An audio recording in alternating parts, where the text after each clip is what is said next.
میں نے 2 شادیاں کر رکھی تھی، ایک بیوی شہر کی تھی اور دوسری گاؤں کی پینڈو۔ میں زیادہ تر شہر میں ہی رہتا تھا، اپنی گاؤں والی بیوی کے پاس بہت کم آتا تھا کیونکہ مجھے اس سے گوبر کی بدبو آتی تھی۔ اس بار جب میں گاؤں آیا تو میری جاہل بیوی نے میری خوب خدمت کرنا شروع کر دی کیونکہ اسے شک پڑ گیا تھا کہ شاید میں نے دوسری شادی کر رکھی ہے۔ وہ بار بار میرے پاؤں دباتی، رات کو میرے لیے ٹھنڈی لسی بنا کر لے آتی جس کو پیتے ہی میں کمرے میں ہی سو جاتا۔ ایک دن گلا خراب ہوا تو لسی کو نہ پیا، ابھی مجھے لیٹے تھوڑی ہی دیر گزری تھی کہ سر پر آسمان ٹوٹ پڑا کیونکہ میری پینڈو بیوی میرے لیے لسی بنا کر لائی۔ تو میں نے بڑے غور سے کہا، تم یہ لسی میز پر رکھ کر باہر چلی جاؤ، کیونکہ مجھے رضیہ کی موجودگی میں بڑی کوفت سی ہوتی تھی۔ وہ مسکرا کر بولی، اگر آپ کو میری موجودگی سے پریشانی ہوتی ہے تو میں باہر صحن میں ہی سو جاؤں گی۔ امی کو بھی علم نہیں ہونے دوں گی کہ میں کمرے میں نہیں سوئی۔ میں رضیہ کا منہ تکتا رہ گیا تھا، وہ تو ایسی نہیں تھی۔ میں تو جب بھی گاؤں آتا وہ میرے ارد گرد ایسے چکر لگاتی تھی جیسے تتلی پھولوں کے گرد منڈلاتی ہو۔ میں مسکرا کر بولا، نیکی اور پوچھ پوچھ۔ مجھے یقین تھا میری بات سن کر وہ ایک دم سے ہی رونے لگے گی، مگر اس کے چہرے سے مسکراہٹ بھی نہ غائب ہوئی اور وہ اپنا تکیہ اٹھا کر باہر چلی گئی۔ میں ابھی تک حیرت میں ڈوبا ہوا تھا کہ آخر اس کو ہوا کیا ہے۔ خیر میں نے کندھے اچکا دیے اور من ہی من میں سوچا کہ چلو اچھا ہی ہے، گوبر کی بدبو سے تو جان چھوٹے گی، اور ایک ہی سانس میں گھٹاگھٹ پوری لسی کا جگ پی گیا تھا۔ ہم گاؤں کے رہائشی دنیا کے کسی بھی کونے میں چلے جائیں اپنی دیسی خوراکوں سے محبت نہیں چھوڑتے۔ میں یوں تو زیادہ وقت شہر میں ہی گزارتا تھا، مگر جب بھی گاؤں آتا میری اولین ترجیح لسی ہی ہوتی تھی۔ میں لسی پی کر لیٹ گیا اور اپنی زندگی کی محبت اپنی دوسری بیوی عافیہ سے فون پر بات کرنے لگا۔ عافیہ کی وہ معصوم اور بچوں جیسی باتیں تھیں۔ وہ کہتی، اعجاز اپنی اس پینڈو بیوی سے خوب پیسے بٹور کر لائے گا، ہم یہاں پر ہوٹنگ کریں گے، خوب شاپنگ کریں گے۔ تو میں ہنستا ہی چلا جاتا کہ ایسا ہی کروں گا۔ بات کرتے کرتے میں نہ جانے کب سو گیا، کچھ علم ہی نہ ہوا۔ صبح آنکھ کھلی تو رضیہ میرے سامنے کھڑی تھی۔ میرا مزاج ایک دم سے خراب ہو گیا تھا کہ اب اس کی بیکار باتیں سننی پڑیں گی، مگر مجھے حیرت تو تب ہوئی جب مجھے دیکھتے ہی کمرے سے باہر چلی گئی۔ میں اٹھ کر نہایا، کپڑے تبدیل کیے، کھیتوں کا چکر لگانے کے لیے بھی تیار ہو گیا تھا، مگر ابھی وہ کمرے میں واپس نہیں آئی تھی۔ میں نے آج سارے حساب کتاب اکٹھے کر کے فائلیں امی کو جمع کروائیں۔ پھر میں نے شہر واپس چلے جانا تھا۔ میں کھیتوں کا چکر لگا رہا تھا جب ہمارا ایک ملازم بھاگتا ہوا میرے پاس آیا اور بولا، چودھری صاحب میری بیوی گھر سے بھاگ گئی ہے، کچھ کریں میری خاطر۔ میں اس کی بات سن کر حیران رہ گیا اور بولا، یہ کیا کہہ رہے ہو، بیوی کیوں بھاگے گی؟ تمہاری تو محبت کی شادی ہوئی تھی نا؟ وہ رونے لگا اور بولا، چودھری صاحب ہوئی تو محبت کی شادی ہی تھی، مگر اب کچھ دنوں سے میری بیوی کے تیور بدل گئے تھے۔ دن بھر بہانے بہانے سے اٹھ کر باہر صحن میں جاتی تھی۔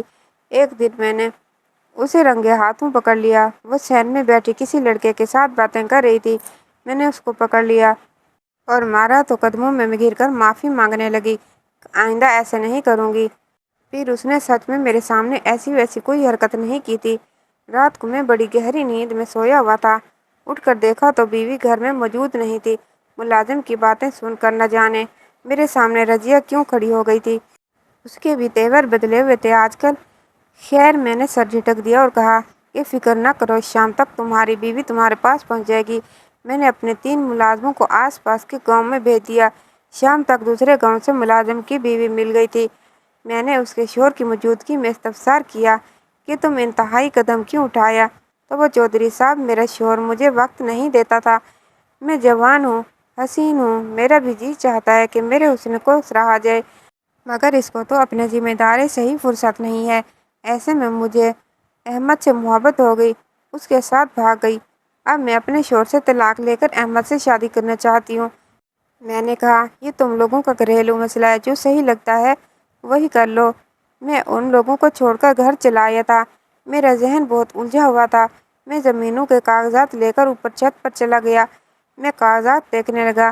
آج بھی ساری کی ساری جائیداد رضیہ کے نام پر تھی۔ دراصل رضیہ میرے ماموں کی بیٹی تھی۔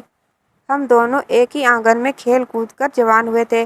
میرے ماموں اور ابو آپس میں کزن بھی تھے اور دوست بھی تھے، اور یہ بات اور ہے کہ میرے ابو حیثیت میں ذرا کم ہی تھے، ان کے نام پر زیادہ زمینیں بھی نہیں تھیں۔ دونوں دوستوں نے بچپن میں ہی دونوں کا رشتہ طے کر دیا تھا۔ تب میں میٹرک میں پڑھتا تھا، اتنی سمجھ بوجھ بھی نہیں تھی، اس لیے اس رشتے پر کوئی خاص اعتراض بھی نہ ہوا۔ پھر میں جوں جوں بڑا ہوتا گیا اور رضیہ سے سامنا بھی نہ ہونے کے برابر ہی تھا۔ وہ مجھ سے بہت شرماتی تھی، اس لیے میرے سامنے آنے سے گریز کرتی تھی۔ میں بڑا ہو گیا تو اعلیٰ تعلیم کے لیے شہر چلا گیا۔ شہر کی دنیا تو تھی ہی اور بہت ہی عجیب رنگ ڈھنگ کے لیے ہوئے۔ مجھے شہر کی چکا چوندھی بہت پسند آ گئی تھی، اس لیے میں بہت کم واپس چکر لگایا کرتا تھا۔ یونیورسٹی میں میری دوستی کئی لڑکیوں سے ہو گئی تھی۔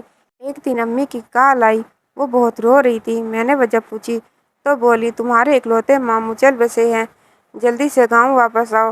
میں بہت گھبرا گیا، جلدی سے گاڑی میں سوار ہوا اور واپسی کی راہ لے لی۔ میری اور ماموں کی بڑی ہی دوستی تھی، وہ ہمیشہ ہر مشکل میں میرے کام آتے تھے۔ امی نے تو مجھے شہر جا کر تعلیم حاصل کرنے کی اجازت بھی نہیں دی تھی، تو ماموں ہی تھے جنہوں نے امی کو سمجھا بجھا کر مجھے اجازت دلا دی تھی۔ میرے دل پر غم کا پہاڑ ٹوٹ پڑا تھا۔ جب گاؤں پہنچا تو مجھ پر اصل قیامت رب ٹوٹی۔ مجھے بتایا گیا کہ صرف ماموں کا ہی انتقال نہیں ہوا، بلکہ ماموں، مومانی اور ابو ایک ہی گاڑی میں جا رہے تھے، ان کا ایکسیڈنٹ ہو گیا اور کوئی ایک بھی بچ نہ پایا تھا۔ تو میں صدمے سے پاگل ہو گیا تھا۔ میری امی کی حالت بہت عجیب تھی۔ ہم پر وہ وقت بڑا ہی کڑا تھا۔ 2 ماہ میں نے گاؤں میں ہی گزارے تھے۔ رضیہ بھی ہمارے گھر آئی ہوئی تھی، کیونکہ اس کا اپنا گھر تو اجڑ چکا تھا۔ تب میں نے رضیہ کو بہت غور سے دیکھا تھا۔ وہ تو بہت ہی سیدھی سادی تھی، بلکہ بے وقوفی کی حد تک سیدھی تھی۔ چال چلن بھی اس کا پینڈو ہی تھا۔ گو کہ میں بھی گاؤں کا ہی رہنے والا تھا، مگر میں رضیہ کی طرح بالکل بھی نہیں تھا۔ مجھے تو رضیہ سے گوبر کی بدبو آتی تھی۔ یہ اور بات ہے کہ اس نے آج تک گوبر کو ہاتھ تک نہ لگایا تھا۔ وہ تو بہت لاڈلی تھی اپنے والدین کی۔ جب امی اور رضیہ کا غم کچھ کم ہوا تو میں نے واپس شہر کی راہ لی تھی، کیونکہ میرے امتحانات بھی ہونے والے تھے۔ شہر جانے سے پہلے میں نے امی سے کہہ دیا تھا کہ آپ رضیہ کے لیے کوئی مناسب رشتہ دے کر اس کی شادی کر دیں، کیونکہ وہ میرے جوڑ کی نہیں ہے۔ تب تو امی چپ کر گئی تھی، مگر جب میں امتحانات سے نمٹ کر واپس آیا تو امی نے میرے سامنے رو رو کر آنسو کے سمندر بہا دیے اور بولی، اعجاز، تم نے 3 مردوں کے آخری خواہش کو ماننے سے انکار کر دیا ہے۔ تم یہ جان لو کہ تمہاری شادی صرف اور صرف رضیہ سے ہی ہوگی، نہیں تو تم میرا مرا منہ دیکھو گے۔ میں بے انتہا مجبور ہو گیا تھا، اس لیے مجھے یہ کڑوا گھونٹ پینا ہی پڑا تھا۔ شادی میری مرضی کے خلاف ہوئی تھی، اس لیے شادی کے پہلے دن ہی میں رضیہ کو جوتے کی نوک پر رکھنے لگا تھا۔ کچھ عرصے بعد مجھے معلوم ہوا کہ رضیہ تو ماموں کی کروڑوں کی جائیداد کی مالکن ہے۔ اب اس کی جائیداد کی دیکھ بھال بھی مجھ پر ہی گری تھی۔ مجھے بہت غصہ آتا تھا، لیکن میں نے اپنے لیے بھی راہ فرار تلاش کر ہی لی تھی۔ ہوا یوں تھا کہ میں نے ساری زمینیں وغیرہ ملازمین کے سپرد کر دی تھی۔ میں ہر ماہ آ کر رجسٹر دیکھ لیتا اور باقی کا حساب کتاب امی کے ہاتھ میں دے دیتا، خود پیسے بٹور کر شہر چلا جاتا۔ میں نے شہر میں ہی اپنے لیے ایک جاب ڈھونڈ لی تھی۔ میں نے جاب کے متعلق امی کو بتایا تو انہوں نے اپنا ماتھا پیٹ لیا تھا۔ وہ بولی، یہ کیا کہہ رہا ہے تو اعجاز، یہاں تم کروڑوں کی زمین چھوڑ کر کوڑی کوڑی کی ملازمت کرتے پھرو گے؟ میں بولا، امی، دراصل بات یہ ہے کہ میں رضیہ سے شادی نہیں کرنا چاہتا تھا۔ مجھے نہیں پسند وہ، اسے نہ تو پہننے کا ڈھنگ ہے اور نہ اٹھنے بیٹھنے کا۔ مجھے ڈر ہے اگر میں مستقل طور پر یہاں رہا تو رضیہ کو اس رشتے سے آزاد کر دوں گا۔ امی کی آنکھوں میں آنسو آ گئے تھے، مگر وہ خاموش رہیں۔ انہوں نے مجھ سے مزید کوئی بھی بات نہیں کی تھی۔ انہوں نے اپنے اکلوتے بیٹے کی قربانی دے کر بھائی کی بیٹی کی خوشیاں بچا لی تھی۔ شہر میں خوب اچھی زندگی بسر کر رہا تھا۔ رضیہ کی زمینوں سے کافی آمدن ہو جاتی تھی، وہ میں شہر میں اڑا دیتا تھا۔ میں جہاں آفس میں ملازمت کرتا تھا وہاں پر ایک نئی لڑکی جاب کی غرض سے آئی تھی۔ اس کا نام عافیہ تھا۔ اس کی جاندار شخصیت دیکھ کر میں اس کے عشق میں مبتلا ہو چکا تھا۔ میں اس جیسی بااعتماد اور سرپھری لڑکیاں ہی پسند تھی۔ کچھ ہی دنوں میں ہماری بہت گہری دوستی ہو گئی تھی۔ عافیہ کافی بے باک تھی، وہ رضیہ جیسی ڈرپوک نہیں تھی۔ میں عافیہ کے عشق میں گرفتار ہو گیا تھا۔ اس سے شادی کے متعلق پوچھا تو اس نے جھٹ سے ہاں کر دی تھی۔ عافیہ نے شادی کر کے میری زندگی میں بہت سکون آ گیا تھا۔ میری یہ شادی خفیہ تھی، گھر میں کسی کو بھی اس کے متعلق نہیں پتہ تھا۔ میں اپنے سوچوں میں ہی مگن تھا کہ عافیہ کی یاد ستانے لگی۔ میں نے جلدی سے موبائل نکالا اور اسے کال کرنے لگا۔ بیل تو جا رہی تھی مگر اس نے فون نہیں اٹھایا۔ مجھے اس کی فکر ہونے لگی تھی۔ شام کے اندھیرے بڑھنے لگے تھے۔ میں جلدی سے نیچے آیا اور سب حساب کتاب امی کو تھما کر شہر جانے کے لیے اجازت مانگنے لگا۔ امی پریشان ہو گئی تھی۔ وہ بولی، بیٹا صبح چلے جانا تم، ابھی اندھیرا پھیل گیا ہے، مجھے تمہاری فکر ستاتی رہے گی۔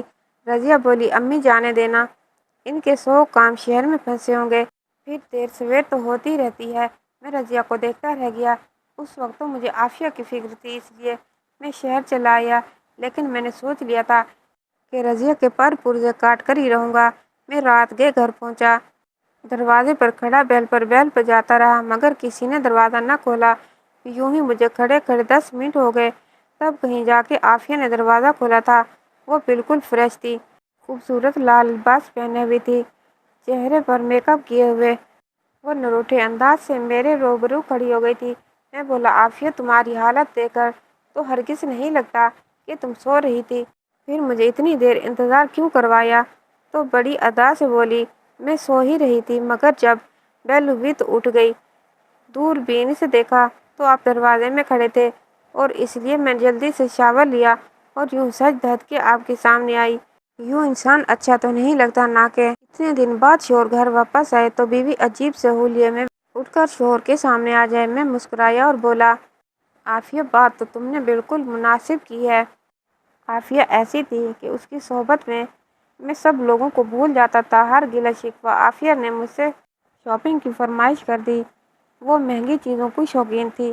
میری تنخواہ تو اتنی نہیں تھی کہ اس میں عافیہ کے شوق پورے کر سکتا، اس لیے اب میں رضیہ کے زمین کے لالچ بھی کرنے لگا تھا۔ اگر اس نے مجھے چھوڑ کر کسی اور سے شادی کر لی تو ساری زمین اس کے شوہر کے پاس چلی جائے گی اور میں خالی ہاتھ رہ جاؤں گا۔ مجھے شہر میں رہ کر رضیہ کے عجیب سے رویہ کا خیال آتا رہا، اس لیے میں 1 ہفتے شہر میں رہ کر بہانہ بنا کر گاؤں چلا آیا۔ عافیہ بہت روئی تھی، وہ مجھے جانے کی اجازت نہیں دے رہی تھی۔ وہ کہتی تھی کہ آپ کے بغیر میرا دل نہیں لگتا اور مجھے ڈر بھی لگتا ہے، مگر میں کیا کر سکتا تھا، میری مجبوری تھی۔ خیر میں نے اس کے ڈر کو انتظام کر دیا تھا اور اسے نیا چوکیدار بھی رکھوا دیا تھا۔ میں گھر پہنچا تو امی گھر پر موجود نہیں تھی، جبکہ رضیہ بہترین لباس میں ملبوس تھی۔ اس نے بہت پیارا سا میک اپ کیا ہوا تھا، ہاتھوں پر بھی مہندی سجی ہوئی تھی۔ میں نے اس سے پوچھا، یہ تیاری کیوں کر رکھی ہے؟ تو وہ نروٹھے پن سے بولی، اپنی سہیلی کی شادی بلکہ خانہ بربادی میں گئی تھی، اس لیے تیار ہوئی ہوں۔ مجھے اس کی بات پر بے تحاشا ہنسی آئی تھی، زندگی میں پہلی بار اچھی لگی تھی۔ میں نے اسے ہاتھ سے تھاما اور اپنے کمرے میں لے گیا تھا۔ مجھے اس دن پہلی بار احساس ہوا تھا کہ رضیہ بیچاری اتنی بھی بری نہیں تھی جتنی بھی مجھے لگتی تھی۔ شام میں امی گھر آئی تو وہ ہم دونوں کو ساتھ دیکھ کر بڑی خوش ہوئی تھی۔ وہ تو میری بلائیں لیتی نہ تھکتی تھی۔ رات ہوئی تو مجھے پھر سے رضیہ نے جگ بھر کر لسی کا پلا دیا تھا، جسے پیتے ہی میں سو گیا تھا۔ صبح میں سو کر اٹھا تھا تو بہت حیران تھا کہ رات بھر میں اتنی دیر تک کیوں سوتا رہا۔ شہر میں تو لیٹ سونے کی عادت تھی، مگر گاؤں میں 9 بجے ہی سو جاتا تھا۔ دن بھر رضیہ مجھ سے دور دور رہی، یہاں تک کہ میں کوئی بات بھی کرتا تو وہ اس کا جواب نہ دیتی۔ میں نے اس سے وجہ پوچھی تو بولی، آپ بلا وجہ ہی سوچ رہے ہیں، ایسی تو کوئی بات ہی نہیں ہے۔ میں چپ کر گیا۔ شام کے 6 بجے تو مجھے شہر سے چوکیدار کی کال آئی تھی۔ وہ بولے، صاحب جی، یہاں پر شہر میں مسئلہ ہو گیا ہے، آپ جلدی سے یہاں پہنچیں، اس مسئلے کے مطابق بیوی جی سے بات مت کریں، وہ پریشان ہو جائیں گی، بہتر تو یہ ہے کہ انہیں اپنی آمد کے متعلق بھی کچھ نہ بتائیں۔ میں نے چوکیدار سے کہا، وہ فکر نہ کرے، میں رات کو پہنچ جاؤں گا۔ اس بار بھی میں رضیہ کا راز جانے بغیر ہی جا رہا تھا۔ میں جانے لگا تو رضیہ نے مجھ سے ملنا بھی گوارا نہیں کیا تھا۔